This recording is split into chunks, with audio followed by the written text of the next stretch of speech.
Espero se encuentren bien. Bueno, ya ustedes me conocen, soy su asesora Adriana Bautista de la Unidad Curricular de Derechos de la Niñez y de la Adolescencia. Vamos a hablar hoy de lo que es el sistema como tal, que la Ley Orgánica para la Protección del Niño, Niña y Adolescente abarca dos sistemas: el sistema de protección integral del niño, niña y adolescente y el sistema de responsabilidad penal de adolescentes. El sistema de protección integral pues, prácticamente es del artículo 1 al 525. Sin embargo, los primeros articulados pues corresponden a normas y principios como del 1 al 90 y tanto que atañen a los dos sistemas.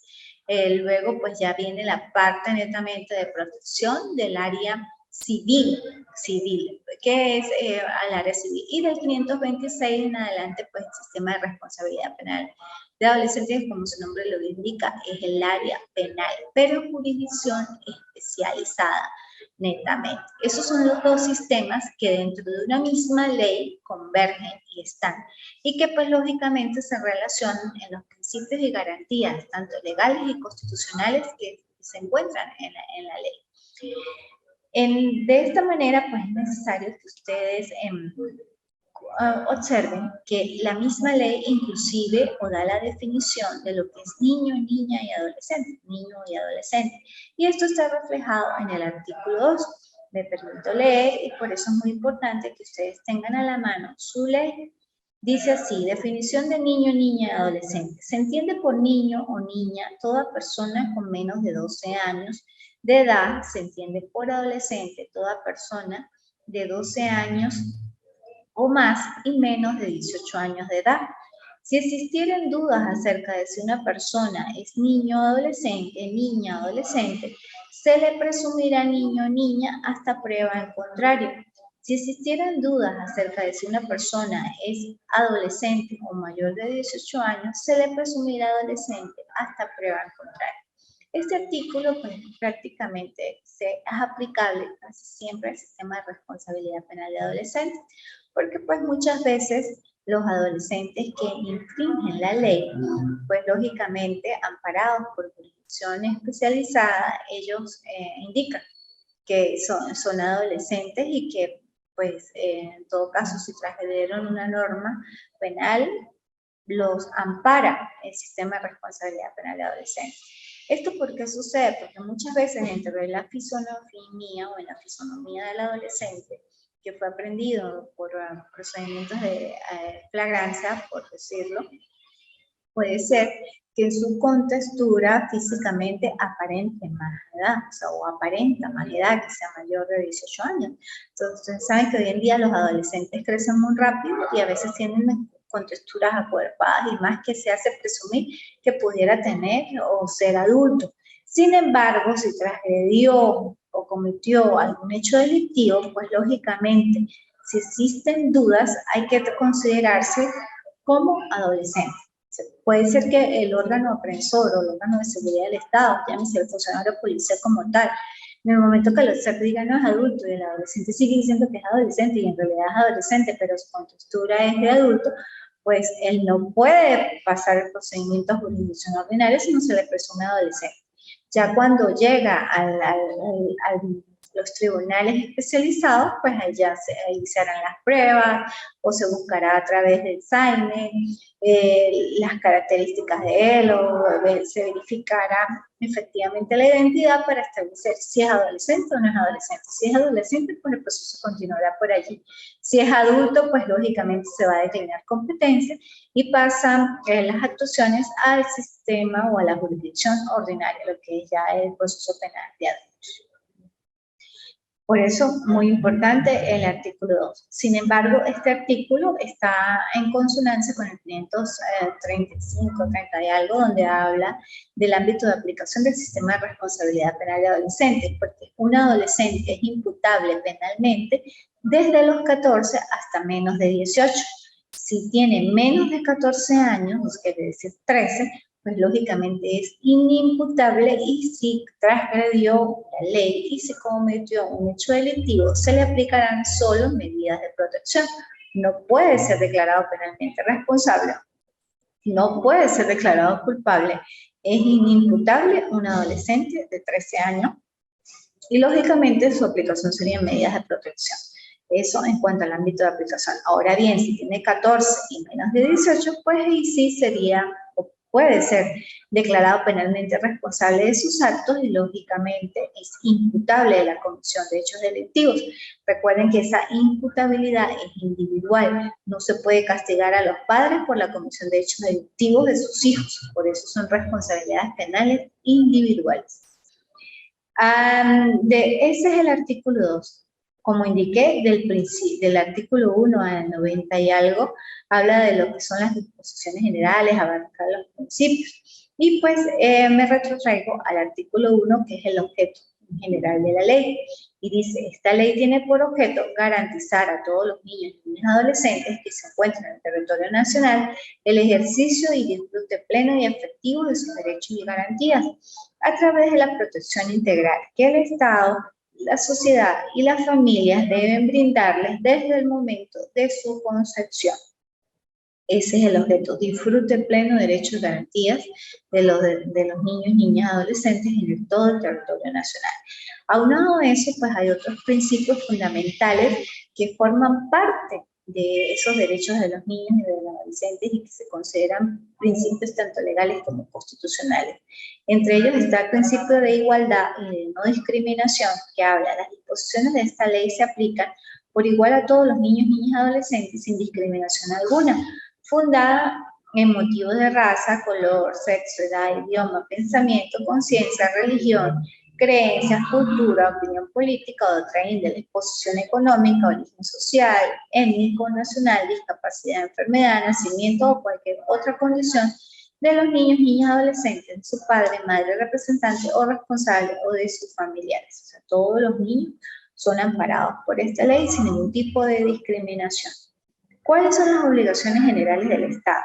El Estado tiene la obligación indeclinable de tomar las medidas administrativas, legislativas y judiciales y de cualquier otra índole que sean necesarias y apropiadas para asegurar que todos los niños, niñas y adolescentes disfruten plena y efectivamente de sus derechos y garantías. Aunado a eso está el principio de corresponsabilidad, que indica que el Estado, las familias y la sociedad son corresponsables en la defensa y garantía de los derechos de los niños, niñas y adolescentes, por lo que se asegurarán con prioridad absoluta su protección integral, para lo cual tomarán en cuenta su interés superior en las decisiones y acciones que les conciernen. Asimismo, dentro de ese principio de corresponsabilidad o atendiendo a la misma línea de los principios, están las obligaciones generales de la familia e igualdad de género en la crianza de los niños, niñas y adolescentes. Dice, la familia es la asociación natural de la sociedad y el espacio fundamental para el desarrollo integral de los niños, niñas y adolescentes. Las relaciones familiares se deben fundamentar en la igualdad de derechos y deberes, la solidaridad, el esfuerzo común, la comprensión mutua y el respeto recíproco entre sus integrantes. En consecuencia, las familias son responsables de forma prioritaria, inmediata e indeclinable de asegurar a los niños, niñas y adolescentes el ejercicio y disfrute pleno y efectivo de sus derechos y garantías. El padre y la madre tienen deberes y responsabilidades y derechos compartidos, iguales e irrenunciables, de criar, formar, educar, vigilar, mantener, asistir material, moral y afectivamente a sus hijos o hijas. El Estado debe asegurar políticas, programas de asistencia apropiada para que la familia pueda asumir adecuadamente estas responsabilidades y para que el padre y la madre asuman en igualdad de condiciones sus deberes, responsabilidades y derechos. Asimismo, garantizará protección a la madre o al padre o a quienes ejerzan la jefatura de la familia. Este artículo es muy importante porque cuántas veces podemos escuchar que le dice la madre al padre o a la inversa, es que usted tiene responsabilidad, ¿no? La responsabilidad es compartida, es de los dos, porque los dos engendraron ese hijo o esa hija. La responsabilidad es compartida. Y esa responsabilidad inclusive de manutención se extrapola y es fundamental a la relación afectiva, cuando te indica aquí que también es responsable afectivamente de sus hijos.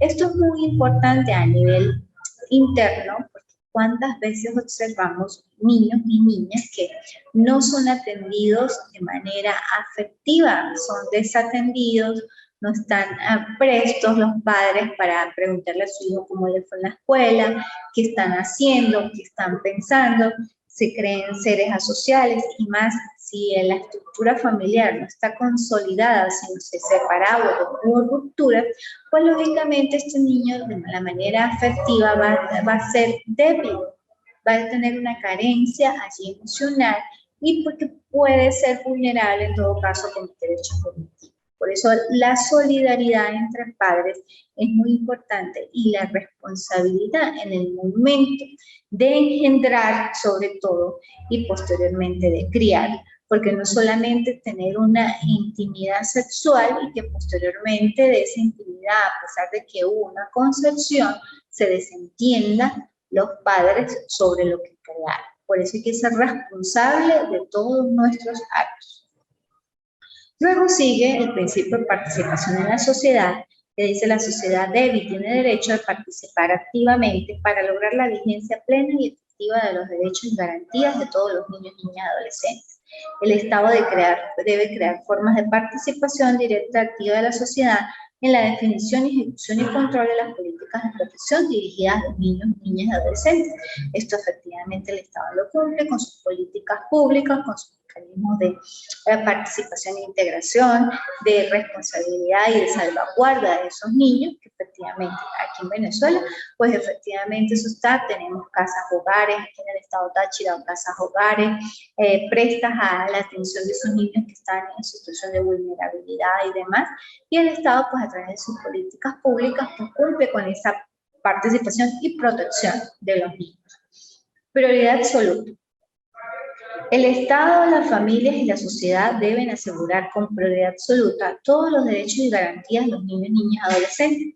La prioridad absoluta es imperativa para todos y comprende especial preferencia de atención de los niños, niñas y adolescentes en la formulación y ejecución de todas las políticas públicas. Asignación privilegiada y preferente en el presupuesto de los recursos públicos para las áreas relacionadas con los derechos y garantías de los niños, niñas y adolescentes y para las políticas y programas de protección integral de los niños, niñas y adolescentes. Precedencia de los niños, niñas y adolescentes en el acceso y la atención a los servicios públicos. Primacía de los niños, niñas y adolescentes en la protección y socorro en cualquier circunstancia. Esa es la prioridad absoluta. Aunado a eso está el artículo 8, que es el interés superior del niño y adolescente, y es como la base de la doctrina, o la base de la doctrina de la protección integral del niño, niña y adolescente, donde reconoce que ese niño, niña y adolescente es sujeto pleno de derecho. Y este artículo va en sintonía y en conexión en los dos sistemas. Es muy importante en los dos sistemas, tanto en el área civil como en el área de responsabilidad penal de adolescentes, siempre es de aplicación. Dice, el interés superior de los niños, niñas y adolescentes es un principio de interpretación y aplicación de esta ley, el cual es obligatorio de cumplimiento en la toma de todas las decisiones concernientes a los niños, niñas y adolescentes. Este principio está dirigido a asegurar el desarrollo integral de los niños, niñas y adolescentes, así como el disfrute pleno y efectivo de sus derechos y garantías. Parágrafo primero. Para determinar el interés superior de los niños, niñas y adolescentes en una situación concreta se debe apreciar la opinión de los niños, niñas y adolescentes, la necesidad de equilibrio entre los derechos y garantías de los niños, niñas y adolescentes y sus deberes, la necesidad de equilibrio entre las exigencias del bien común y los derechos y garantías del niño, niña y adolescente. La necesidad de equilibrio entre los derechos de las personas y los derechos y garantías del niño, niña y adolescente. La condición específica de los niños y adolescentes como personas en desarrollo. Parágrafo segundo. En aplicación del interés superior del niño y adolescente, cuando exista conflicto entre los derechos e intereses de los niños, niñas y adolescentes frente a otros derechos e intereses igualmente legítimos, prevalecerán los primeros. Así las cosas, este principio es fundamental y de aplicación en ambos sistemas, donde se verifica efectivamente cuál es el derecho prioritario y en todo caso les favorece a los niños, niñas y adolescentes como sujetos plenos de derecho. Y el artículo 9 habla del principio de gratuidad de las actuaciones, que dice las solicitudes, pedimentos y demandas de más actuaciones relativas a los asuntos a que se refiere esta ley, así como las copias certificadas que se expidan de las mismas, se harán en papel común y sin estampillas. Los funcionarios y funcionarias administrativos y judiciales, así como las autoridades públicas, en cualquier forma intervengan en tales asuntos, los despacharán con toda preferencia y no podrán cobrar emolumento ni derecho alguno ni aceptar remuneración.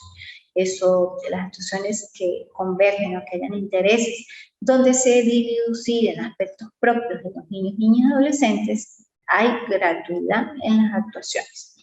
De ahí en adelante, el título 2 pues habla de todas las disposiciones generales de los niños, niñas y adolescentes como sujetos de derecho, con garantías pues, que salvaguardan todos sus intereses, la naturaleza de los derechos y garantías de los niños que son de orden público, intransigibles, irrenunciables, independientes entre sí, indivisibles, el ejercicio progresivo de los derechos y garantías como el niño, niña, adolescente en proceso de evolución, las limitaciones en todo caso que me permito leer, dice, los derechos y garantías de los niños, niñas y adolescentes reconocidos y considerados en esta ley solo pueden ser limitados o restringidos mediante ley de forma compatible con su naturaleza, los principios de una sociedad democrática y para la protección de los derechos de las demás personas.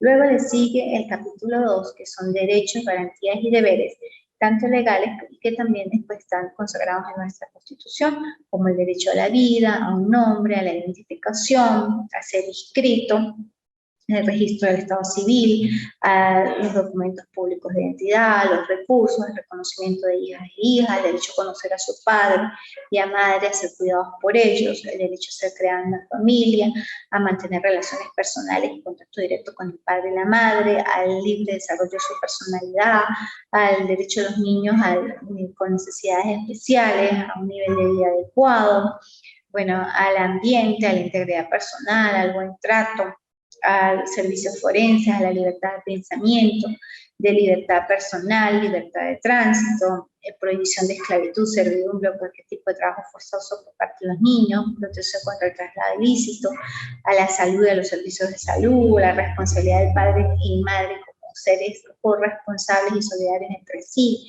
a la protección de maternidad, a la información en materia de salud, a la lactancia materna, a la protección del vínculo materno-filial, al derecho a ser vacunado o vacunada, atención médica de emergencia, a la salud sexual y reproductiva, bueno, seguridad social, entre otros. De ahí en adelante, como lo indiqué, casi hasta el 90, son todos esos principios y garantías que le asisten al adolescente, inclusive el derecho a reunirse, manifestar, a la libre asociación, a la petición y demás que salvaguardan a ese niño, niña y adolescente, efectivamente, hasta el artículo 93, que habla de los deberes de los niños y adolescentes, porque pues hay que reconocer que así como tienen derechos, pues también tienen deberes, y entre los principales deberes que especifica la ley están honrar a la patria, sus símbolos, respetar y cumplir todas las disposiciones de ordenamiento jurídico y las legítimas que en la esfera de sus atribuciones dicen los órganos del poder público, a respetar los derechos y garantías de las demás personas, a honrar y respetar y obedecer a sus padres y madres, representantes o responsables, siempre que sus órdenes no violen los derechos y garantías o contravengan el ordenamiento jurídico, ejercer y defender efectivamente sus derechos, cumplir sus obligaciones en materia de educación, respetar la diversidad de conciencia, pensamiento, religión y cultura, conservar el medio ambiente y cualquier otro deber que sea establecido por la ley. Esto también es muy importante aclarárselo a los niños, niñas y adolescentes que no solamente tienen derechos como sujetos plenos del mismo, sino también tienen que deberes de cumplirle a la patria, a nuestro hermoso país Venezuela y a sus padres como responsables de lo mismo. Luego el capítulo 3 habla del derecho de protección en materia de trabajo, y esto es muy importante porque ustedes también lo sepan, que la edad mínima se fija en todo el territorio, la edad de 14 años como edad mínima para el trabajo. El Poder Ejecutivo podrá fijar mediante decreto edades mínimas por encima del límite señalado para trabajos peligrosos o nocivos, y pues especifica la forma de trabajo. Hay una protección especial, hay un registro de trabajadores y trabajadoras, una credencial de trabajo, y lógicamente pues tiene que ser debidamente autorizada su jornada laboral y demás, y también pues tener derecho a la huelga, examen médico anual, pues, la presunción de la relación de trabajo, pues derechos que están para el adulto, pues también le asisten al adolescente que cumple actividades laborales. Luego, posteriormente, en el título 3, ya especifica lo que es el Sistema Rector Nacional de Protección de los Niños, Niñas y Adolescentes, y define ese Sistema Rector de Protección Integral de los Niños, Niñas y Adolescentes como el conjunto de órganos, entidades y servicios que formulan, coordinan, integran, orientan, supervisan, evalúan y controlan las políticas, programas y acciones de interés público a nivel nacional, estatal y municipal, destinadas a la protección y atención de los niños, niñas y adolescentes, y establecen los medios a través de los cuales se asegura el gozo de los derechos y garantías y cumplimiento de los deberes establecidos en la ley. El sistema funciona a través de un conjunto articulado de acciones intersectoriales de servicio público desarrolladas por órganos y entes del poder y por la sociedad organizada. ¿Cuáles son los medios para el logro de estos objetivos?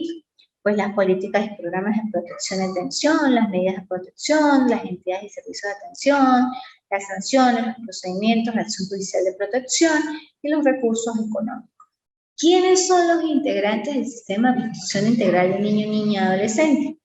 En primer lugar, el Ministerio del Poder Popular, con competencia en materia de protección integral de los niños, niñas y adolescentes. Luego, el Consejo de los Derechos de Niños, Niñas y Adolescentes y los Consejos de Protección de Niños, Niñas y Adolescentes.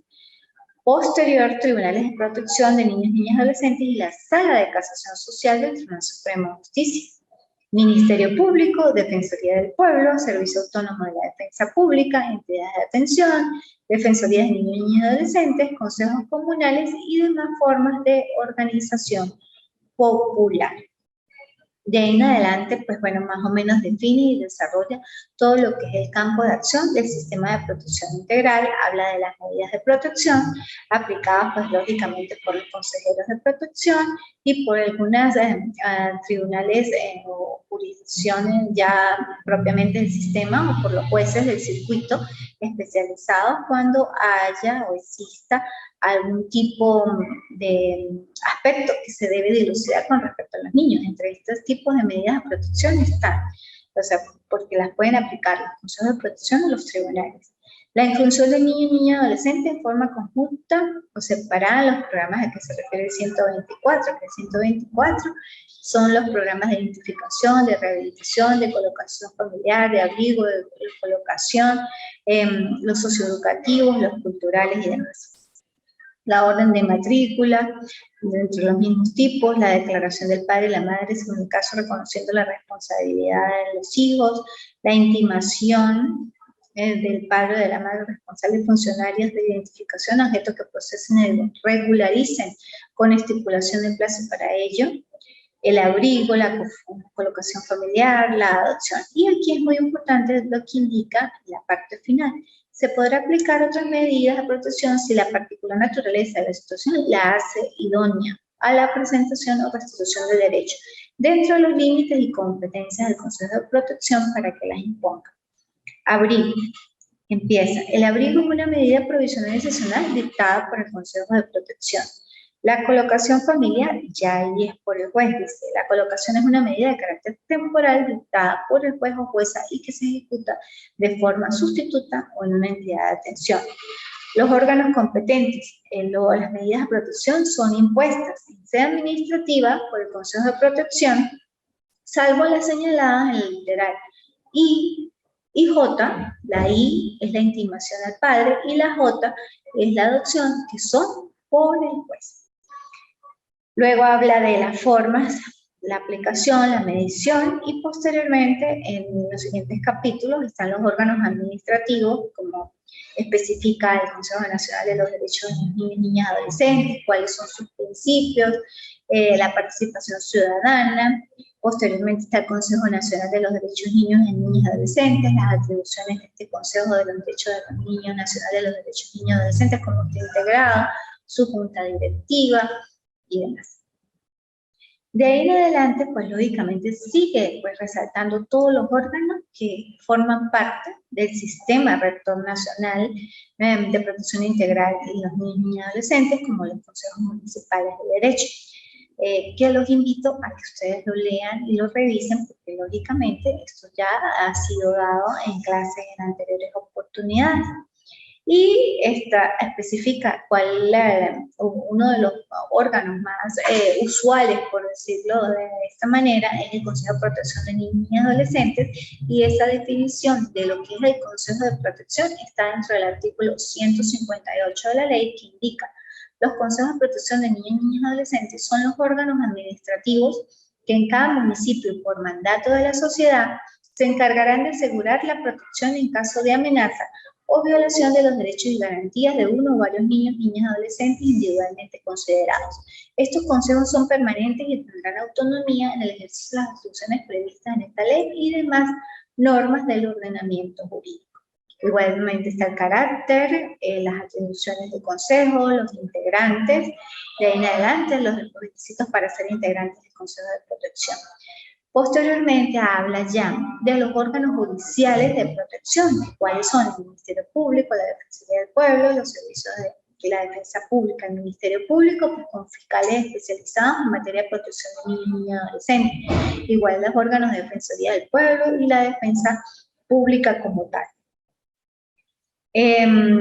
Habla de sus facultades y las demás. En la sección segunda de ese mismo título habla de ya los órganos jurisdiccionales y dice: jurisdicción corresponde a los tribunales de protección de niños y adolescentes, a la Sala de Casación Social del Tribunal Supremo de Justicia, el ejercicio de la jurisdicción para la resolución de los asuntos sometidos a su decisión conforme a lo establecido en este título, las leyes de organización judicial y la reglamentación interna. Los tribunales de protección tendrán sede en Caracas, en cada capital del estado, además de las localizadas que determine la dirección ejecutiva de la magistratura. Aquí en San Cristóbal, estado Táchira, tenemos en el Diario Católico el circuito de protección integral de los niños y adolescentes con sus jueces todos constituidos, y también hay una extensión en la ciudad de San Antonio del Táchira. Allí especifica cómo están conformados pues, los equipos multidisciplinarios que coadyuvan en la labor de los órganos jurisdiccionales. Luego me especifica las entidades de atención que están al servicio tanto del Consejo de Protección como de los órganos jurisdiccionales, cuáles son sus funciones, cómo se inscriben esas entidades de atención, cuál es su forma de proceder, su registro, que a estas entidades de atención pues también hay que hacerle una inspección, cuál es su funcionamiento y demás. Los tipos de servicios que otorgan las entidades de atención, cuáles son los principios que las rigen, los usuarios y demás. Luego viene la parte del registro, donde pues tienen que estar registrados primero la Defensoría de los Niños, de ahí en adelante la inspección de la Defensoría de los Niños, las inspecciones de esas defensorías en todo caso, y sigue con todas estas descripciones de los órganos coadyuvantes en el sistema rector nacional, y pasamos ahora a lo que son las instituciones familiares propiamente, como la familia, pues, que están establecidas en el artículo 345 en adelante, y que las vamos a tratar pues de manera general para que ustedes tengan conocimiento. 345.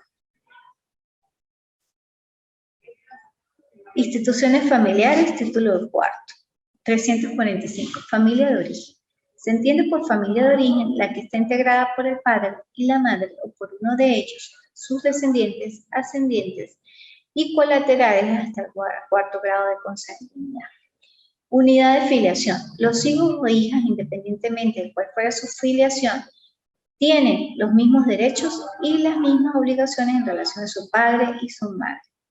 Luego viene el capítulo 2 que habla de la patria potestad y dice que se entiende por patria potestad el conjunto de deberes y derechos del padre y la madre en relación con los hijos e hijas que no hayan alcanzado la mayoría, que tienen por objeto el cuidado, desarrollo y educación integral de los hijos e hijas. Bueno, esto es una parte netamente jurisdiccional que efectivamente pues, es dilucidada por los tribunales, por el órgano jurisdiccional. De ahí en adelante está la responsabilidad de crianza, el ejercicio de la responsabilidad de crianza como parte de las instituciones familiares, el modo de proceder, la obligación de manutención, cuando pues existen conflictos entre los padres en cuanto a la manutención de sus hijos, cómo se establece, cómo se resuelve ese conflicto y la convivencia familiar también, las autorizaciones para viajar, que es muy importante, que se pide pues mucho esto en los países, y una forma de regulación está en el 391, el 393, que habla de las familias sustitutas y demás. Esto pues prácticamente es lo que abarca todo el sistema rector o protección integral de los niños, niñas y adolescentes hasta el artículo 525, porque ya del 526 en adelante, pues es el sistema de responsabilidad de adolescentes. Y luego viene la parte procedimental como tal, que es de ahí en adelante, luego del 345, la forma de cómo se resuelven todos estos aspectos dentro de las distintas salas que conforman los tribunales de protección integral de los niños, que es aspecto netamente procedimental y que pues, ustedes los tienen que ver en las otras materias del área de procesal civil. Ya habiendo visto eso, pasemos rapidito al sistema de responsabilidad penal que empieza en el 526 y que pues define al sistema de responsabilidad penal de adolescentes como también ese conjunto de órganos que están destinados a salvaguardar, proteger los derechos y garantías también de los adolescentes que se encuentran en conflicto con la ley penal. ¿Por qué hablo de los adolescentes en conflicto con la ley penal o los que transgreden las normas penales? Porque efectivamente un adolescente puede cometer hechos punibles y como adolescente, si está dentro del ámbito de aplicación de la edad comprendida de 14 y menos de 18, pues lógicamente lo ampara el sistema de responsabilidad penal de adolescentes o justicia penal juvenil dentro de la Ley Orgánica para la Protección y define este sistema como el conjunto de normas, órganos y entes del poder público que formulan, coordinan, supervisan y evalúan y ejecutan los programas destinados a garantizar los derechos de los adolescentes en conflicto con la ley penal establecidos en esta ley. Asimismo, sus integrantes con competencia en la materia se encargarán del establecimiento de la responsabilidad de los y los adolescentes por los hechos punibles en los que incurran, así como el control de las sanciones que sean impuestas. Este sistema funciona a través de un conjunto de acciones articuladas por el Estado, las familias, el poder popular, su protección y su incorporación progresiva a la ciudadanía. Ese es el otro sistema contenido dentro de la misma ley. ¿Cuáles son los medios igualmente para poder ejecutar todas estas políticas, todos estos pues, aspectos? Las políticas y programas socioeducativos, los órganos administrativos, la unidad de formación socioeducativa. ¿Cuáles son los integrantes? La Sala Constitucional del Tribunal Supremo de Justicia, la Sala de Casación Penal, la Sección de Adolescentes del Tribunal Penal, el Ministerio Público Especializado, el Ministerio del Poder Popular con competencia de protección integral de niños y niñas adolescentes, el Ministerio del Poder Popular con competencia de servicio penitenciario, el Ministerio del Poder Popular con competencia en materia de juventud, el Ministerio del Poder Popular con competencia en materia de educación, Servicio Autónomo de la Defensa Pública, Policía de Investigación y Servicios de Policía Especializados, Defensoría del Pueblo, Consejos Comunales y las autoridades legítimas de los pueblos y las comunidades indígenas en los procesos en que sean partes. Esos son los integrantes. De ahí en adelante, pues también habla del ámbito de aplicación y que efectivamente si un adolescente pues, comete un hecho delictivo, se le imponen sanciones. Igualmente está la forma de proceder de ese adolescente desde el momento de la comisión del hecho punible que también interactúa como las mismas fases del proceso ordinario, entendiéndose que existen 4 fases del proceso penal: la fase preparatoria de investigación, la fase intermedia, la fase de juicio y la fase de ejecución.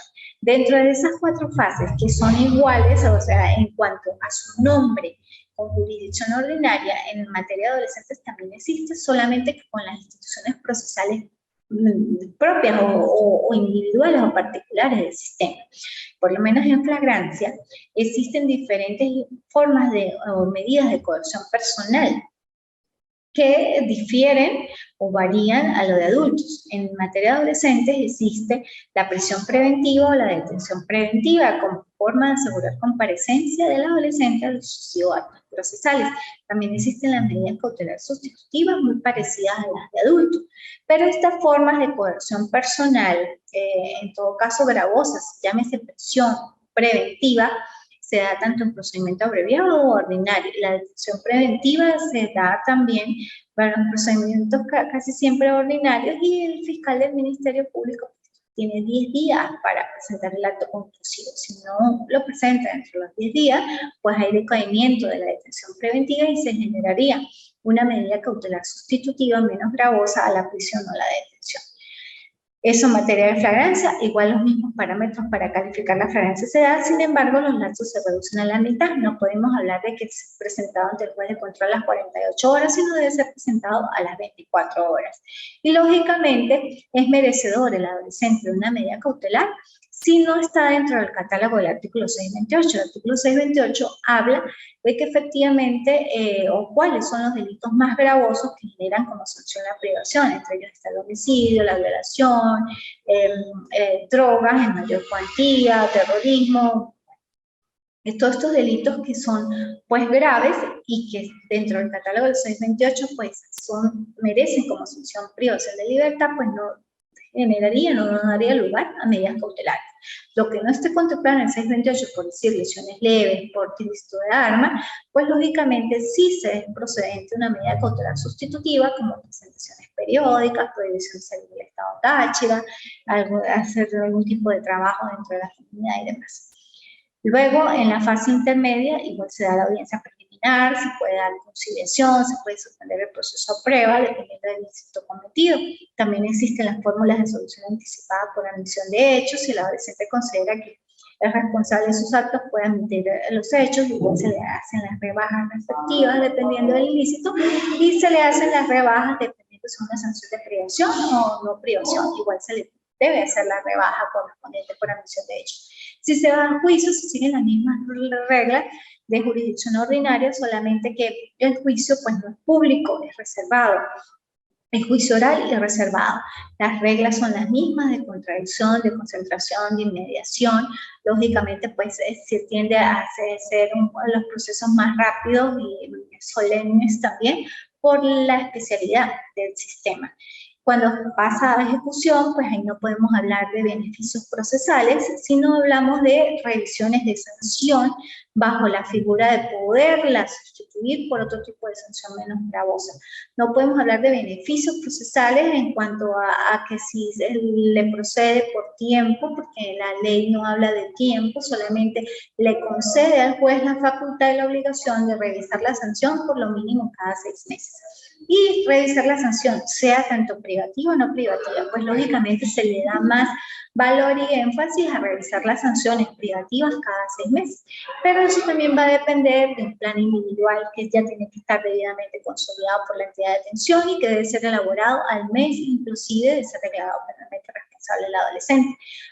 Todo lleva pues un parámetro, es diferente a jurisdicción ordinaria, y lógicamente el adolescente pues tiene garantías que lo asisten y tiene una jurisdicción propia por la especialidad y por el grado de evolución y maduración psicológica de ese adolescente que está en conflicto con la ley penal. Igual le asiste la etapa de recursos, que los recursos se pueden dar en cualquier fase del proceso si alguna de las partes pues no está conteste o conforme con la decisión emitida por el juez. Bueno, esto fue en líneas generales un paseo por lo que es la Ley Orgánica para la Protección de Niños, Niñas y Adolescentes. Espero pues ya verlos en el próximo trimestre en otras materias y pues que sigan ustedes con el cumplimiento oportuno de las actividades que están en el aula virtual y que están abiertas pues hasta la culminación del trimestre. Feliz tarde y espero que estén bien. Hasta luego. Chao.